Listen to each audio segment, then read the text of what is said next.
The Winter Tree by Georgina Lewis. Read by Jill Greenacre. Chapter 8. The Briar. I became conscious of Veronica staring at me. "My dear life, Abby, I don't believe you've been listening to a single word I've been saying, have you?" "Sorry," I said. "I was miles away. What were you saying?" "It's difficult to carry on a conversation when other people don't listen to you," she said huffily and sniffed. "I'll have half a pound of butter while I'm here. I said that I'd heard as how Polly Treguller thinks she might be expecting again, and Dawn only just turned 18 months. I wouldn't think it was a good idea to have my babies so close together, would you, Abby? It makes such hard work of bringing them up nice. All the extra nappies and things like a production line in a factory. Now, I shall plan mine properly, with a good gap between each one. Say 2 or 3 years at least. Don't you agree, Abby? Don't you think she's stupid to have another one so soon?" Seeing as how I'm not married, and that it's a problem which doesn't in the least concern me at the moment, I really have no idea. I would have thought it was Polly's business how and when she has her children, and no one else's. She gave me a look that was half spite, half pity. "You're a funny girl, Abby. You don't seem at all interested in getting married like most girls. Got yourself a boyfriend yet, have you?" I sighed.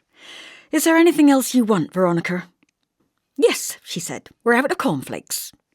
"I would have thought you'd be a bit worried about not having a boyfriend at 19, Abby. You'd be left on the shelf if you don't look out." She handed me a 10-shilling note.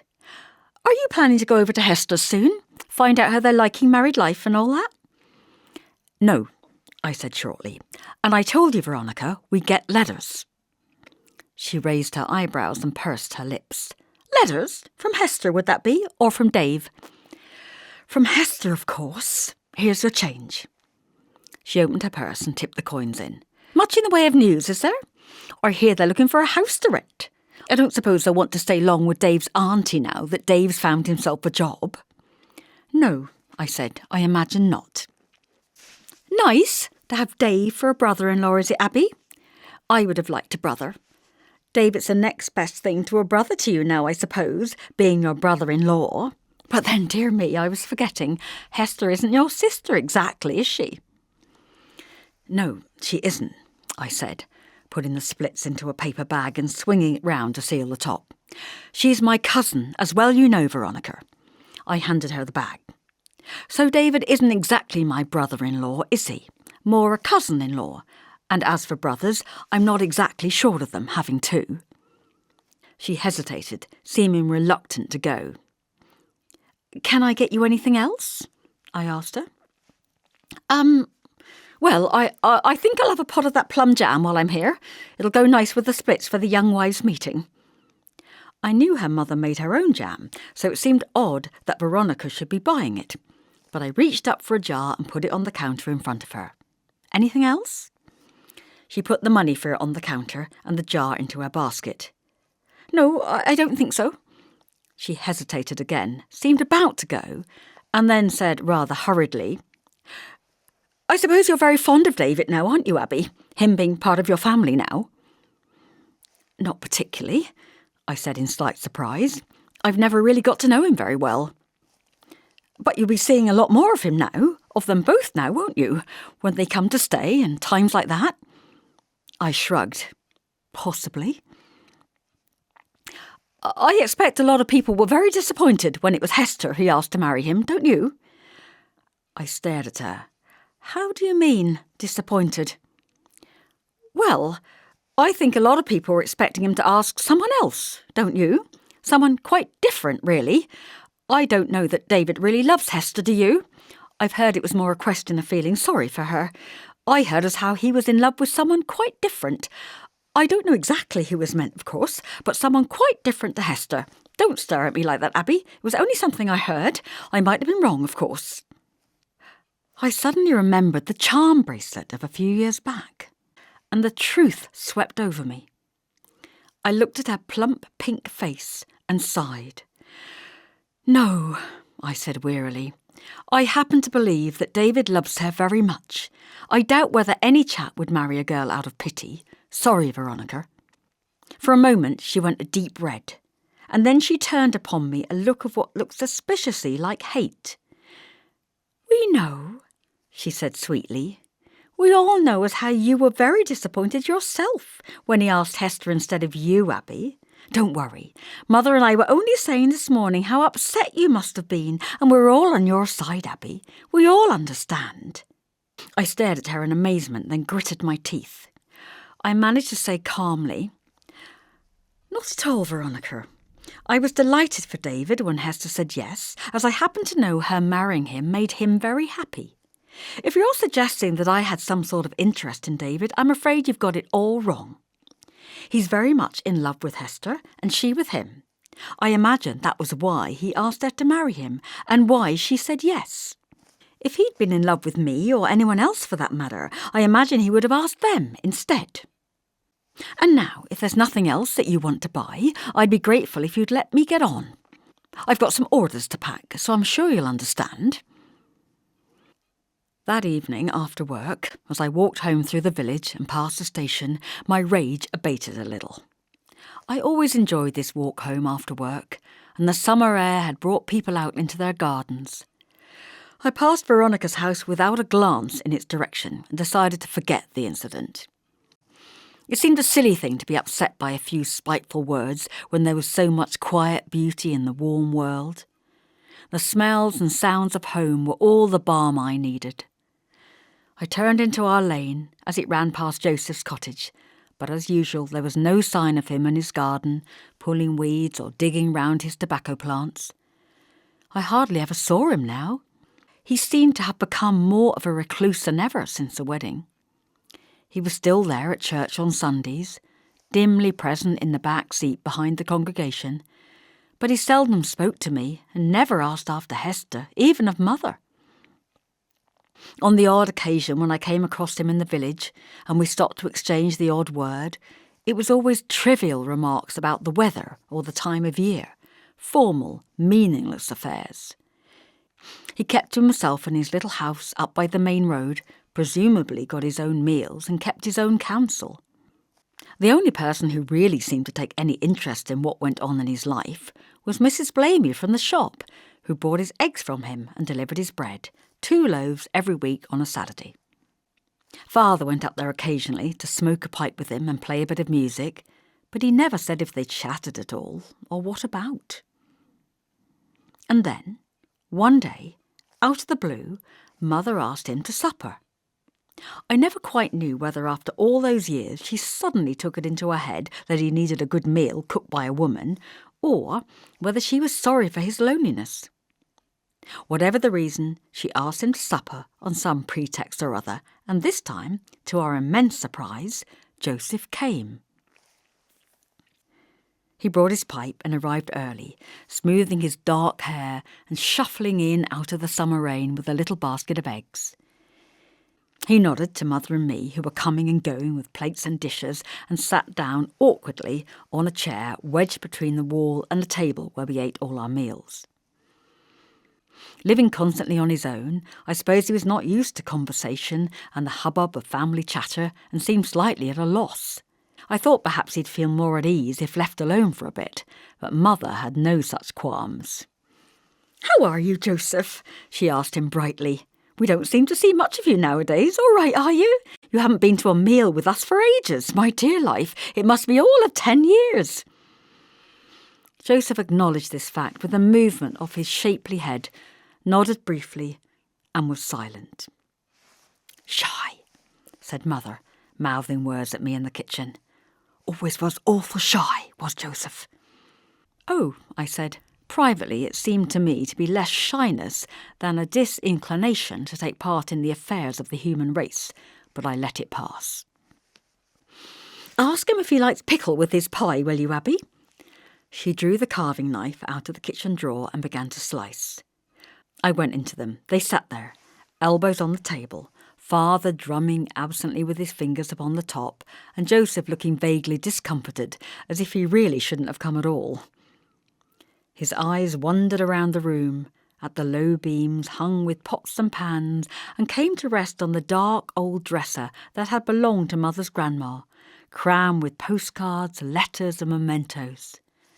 The giant peg hanging on the wall, which Thomas had made to hold the bills, the blue china boot from Plymouth, the picture postcard of a sailing ship, the plaster of Paris squirrel that Lissy had made at school, and assorted vases with and without bunches of flowers that were to me as much a part of home as the people of my family. His eyes fell upon an envelope propped up against the jug from Falmouth, an envelope addressed in a large childish hand. Mother, coming through from the kitchen, saw his gaze fall and swooped like a sparrowhawk on a potential conversation. "A letter from Hester," she told him proudly, nodding towards it and rummaging in one of the drawers for a tablecloth. "Getting on lovely they are, very happy, living over Truro." This information was received by Joseph as silently as if she had offered him an insult, but Mother went blithely on. "David's got himself a job in a greengrocer's and likes it too. I expect he gets a bit of stuff left over at the end of the day to take home, help Hester with the housekeeping a bit." This cosy picture of marital togetherness being at such variance with any possible way I could imagine Hester, I kept quiet. I stole a glance at Joseph. Such a blank, shuttered look had come over his face that I was tempted to effect some sort of cutlery accident to shut Mother up. However, she rattled on innocently. "You didn't come to the wedding, Joseph, did you, my handsome? You'd have enjoyed the wedding, wouldn't ye, Abby? 'Twas a lovely service, and Hester looked a picture in her dress, with that hair of hers all gold and shiny." I shot Joseph a look of mute sympathy, but he wasn't even looking in my direction. His face was shut and the blinds drawn down, like the windows of the shops on early closing day, and from his expression you could tell nothing at all. I thought desperately of ways to rescue him, and Mother, threatening to launch into a detailed exposition upon Hester's domestic happiness, I took the only way out and dropped a plate. It fell onto the stone floor of the kitchen with a resounding crash. The pieces rolled across the floor with glorious cacophony and lodged under the sink, the cupboard, and even the pantry door. Joseph leapt to his feet to come to my assistance, and Father jerked back into life. Mother gave up rattling the cutlery and called out dolefully, "Abby, it don't seem like you to drop things, my handsome. You haven't burnt yourself, my love, have you?" "No, Mother," I called out from upon the floor, upon which I was crouched, collecting pieces. "Sorry about that. It was a cracked one, luckily." Joseph bent down to help me. His eye caught mine, and the ghost of a grateful smile crossed his face, battling with the shuttered look. As we scrabbled about on the floor, hunting for pieces of plate, he grinned shyly at me, and I felt the china sacrifice had been worthwhile. We all sat round the table for our supper. Mother, Father, Joseph, Lissy, Perrin and me. Communication was difficult owing to Father's air of deep preoccupation, Joseph's natural reticence, Lizzie's extreme youth, and Perrin's adolescent's reluctance to have his attention diverted from food. Suddenly, Father looked up, frowned heavily at Mother, and said in tones of deep suspicion, "Where's the lad to?" We all looked at him, eating, suspended for a moment. Mother sighed and said, "Now, Garfield, I told you this morning, didn't I? You don't listen to me, do you? He don't listen to me when I talk to him, Joseph. I told you, Garfield, Polly Tregulla's got a birthday party on for Toby this afternoon. Abby, didn't I tell Father only this morning? I did tell you, Garfield. Now, why else do you think Thomas went off wearing his best trousers at 3 o'clock in the afternoon and carrying a present?" "A party, is it?" said Father. He coughed and returned to his pie. "Nice bit of pie, this. Have another bit of beetroot, Joseph. Plenty there." Joseph helped himself, and after that the meal relapsed into silence once again. Mother opened her mouth to make another effort to get the conversation going, caught my eye, and pleaded silently with me to back her up. "Speaking of pie, Hester's a good little cook, isn't she, Abby? I taught Hester almost all I know, so Abby says." "Any more lettuce, Mother?" I asked her hurriedly. "This is a very tasty bit of lettuce, Father. From the garden, is it?" Father raised his eyes to stare at me with baffled scorn, and I felt my face going red. Mother hadn't brought a lettuce for more than 20 years. After a silent, withering glance, Father returned his eyes to his plate. Joseph munched steadily on, his eyes fixed upon the beetroot. After a little while, Mother was off again. Hester always did have a lovely hand for pastry, she began thoughtfully, and I wondered desperately whether I should drop a tomato or a lump of mashed potato on the floor this time. I had just decided in favour of the tomato as being less messy when Lissy and Perrin began a muttered squabble over the salt, and this distracted Mother for a minute. I saw the chance to divert her from her subject and began to question Father frantically on change ringing until both Perrin and Father eyed me strangely, and I fell quiet again and gave it up. After that, the meal proceeded in relative silence except for the scraping of cutlery upon china and the crunching of cucumber. At last, Mother brought out a steaming jam roly-poly with custard to go with it, and there was much admiration of the pudding. "I like your roly-poly pudding," said Father to no one in particular. "Hot custard, mind. The custard have got to be hot." "Oh, Lissy made the custard," said Mother, beaming at her. "Didn't you, my love? She's turning into a proper little cook, is my Lizzie." I held my breath, afraid that this remark might herald another eulogy of Hester's cookery. "David's got himself a job selling vegetables, you know, Joseph," she began. "How's your rhubarb doing this year, Joseph?" I asked recklessly, and was unexpectedly rewarded. A collection of crinkles gathered round his eyes until they creased into furrows, and his eyes caught a light within, and Joseph smiled his rich and rare smile. Mother saw it and relaxed. Perrin caught the end of it and gave up the salt to Lissy, and I basked in its warm radiance and wished with all my heart that I loved him and he loved me. It did cross my mind at that moment to wonder if this was Mother's little plan, but I dismissed it at once as being unworthy of her. Joseph was still watching me. "Rhubarb's fine, thanks, Abby," he said, nodding gravely. "You must remind me to let you all have a bit when it's ready." "Why, thank you, Joseph," said Mother, ladling custard. "Now, who is ready for a bit of pudding? Perrin? Abby's still on her salad, I see. Yes, we have got a bit behind with the garden this year, what with Hester's wedding and that." I steeled myself to lose a radish or two, but she passed on lightly. "But Garfield's going to have a good go at it in the autumn." "Peas are doing well this year," observed Father, looking up from a mouthful of custard. "Make a nice drop of wine, do pea pods." This was a conversation he understood, and warmed to his subject. "Yes, pod wine now. You can make a proper drop of wine with pea pods." He sipped his tea with enthusiasm. "Tried a drop of pod wine, have you, Joseph? That's a good one, pod wine. Not like your carrot wine, of course, not so dark, but good character all the same." Perrin munched steadily, his eyes on his plate, and Mother chuckled, watching him. She loved a good appetite. "That lad," she said, "the food he puts away." "Oh, leave him alone," said Father good-naturedly. "He's a growing lad." He winked. "10 a rope stretching, you boy?" Conscious of attention focused on him, Perrin swallowed noisily and went red, and retreated lower into his pudding. Lissy wriggled and was excused, and Mother and I made tea. "Going all right, Mr. Abbey?"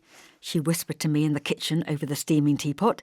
"Did Joseph enjoy his supper, do you think? He seemed to like the pie." I had to know. "Why did you ask him, Mother?" She frowned and stirred the tea leaves in the pot and gave me a frank look. "I feel sorry for him, Abby, and that's a fact. It seems to me he must lead a lonely, sad sort of life, all on his own, with no one to talk to all year long, and only they old hens for company." "And his pipe," I said. "Yes, but what's a pipe and a few chickens?" She shook her head and sighed woefully. "He should have someone to look after him, cook his meals and wash his socks and make cakes for him." "It seems to me he might just like living on his own," I said. "Only a few months ago I thought you told me Joseph was the born bachelor." She frowned. "Well, now I'm sorry for him, Abby, and that's a fact." She put the lid onto the pot. "He's a lovely chap, is Joseph. We used to see a lot of him when you and Liz was little, like one of the family he was. Perhaps he do prefer his own company, but it's not right for anyone to be alone so much, and I'm beginning to think it would do him good to find himself a wife." Mother, I said guardedly, if your little plan for Joseph should by any chance include me. She glanced at me quickly and whispered, No, Abby? Oh, no, Mother, I said wearily. Not me.